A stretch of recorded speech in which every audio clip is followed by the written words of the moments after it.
Mr. Corbyn, welcome to you. Obviously a bad night for you and everyone on the Remain side.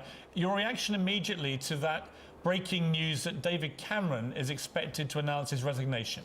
It's obviously extremely dramatic. I hope at the same time as announcing his resignation, if that is what he's intending to do, he will also set out some very urgent proposals concerning stabilising the pound and obviously with that protecting jobs and exports, and that the government will come up with a coherent plan of how it's going to prepare for negotiations to leave the European Union and at the same time protect the working conditions and many other conditions that we have that are enshrined in European law. We're in for a very complicated series of parliamentary votes over the next couple of years.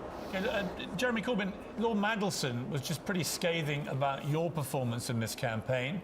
He said you'd been pretty mute, pretty lacklustre, that you hadn't really galvanised the Labour vote to vote with you, and in fact many, many more Labour voters voted for Leave than anyone expected. Surely you should be considering now your position and maybe let somebody else take over.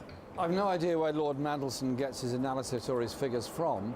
The issue is that some areas of the country that are very strong for Labour, such as London and Bristol, voted overwhelmingly to remain. Other places that are also very strong for Labour, such as in the North East and much of the North West, voted to leave. The issues now are protection of jobs. The issues are working conditions. The campaign that we ran was one of criticism of the European Union, yes. I argued to remain in it in order to reform it. We're now going to be leaving the European Union. We have some very important issues to face, particularly on export markets for Britain and also of the way in which working conditions are treated in this country. What are you worried about at this point?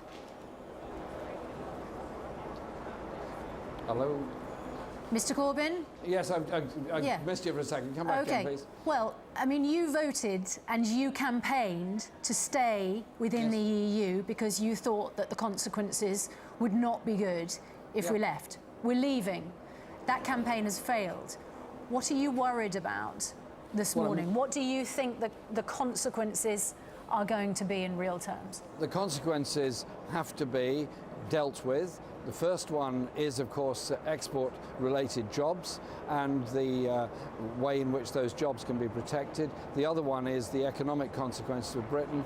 If there's a fall in the value of the pound, there are other economic consequences that go with that and possibility of higher rates of unemployment as a result of it. Those have to be dealt with. And if the government is going to bring in a new budget, an austerity budget, we will oppose that because we believe one of the fundamental problems of Britain are the grotesque levels of inequality, the lack of funding, sufficient funding for local government in the poorest parts of the country. Those issues have to be addressed. There also has to be the introduction, which Gordon Brown had, of a migrant impact fund which helped local authorities in areas that have been most changed because of migration.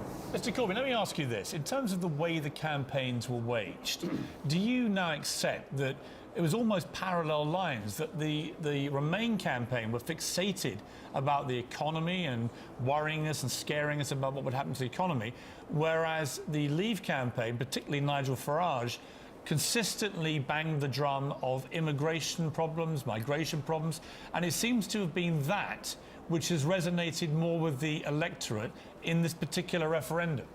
Clearly there was resonance for that in some parts of the country. I think we should also recognise, as I'm sure you do, that the vast majority of European nationals that live and work in Britain claim very little, if nothing, work very hard and pay their taxes, and indeed 50,000 of them work within our National Health Service. There's also, of course, the question of the million British people that live within the European Union, how they feel about their own future.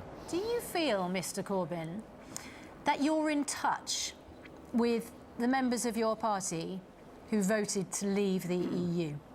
Our party came to a conclusion at last year's conference of the view it would take on the referendum by a huge majority. The vast majority of unions in this country that are affiliated to the Labour Party came to that same conclusion. We campaigned across the whole country, pointing out that there are inadequacies of the European Union, but that overall we should remain in order to try and reform it and protect those conditions.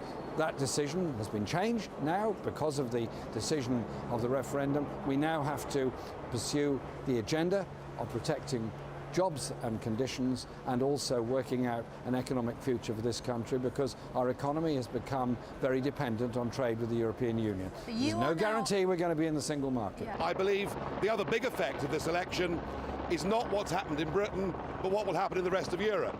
I mean, in the rest of the EU, Eurosceptic parties never talked about leaving the EU, now they are.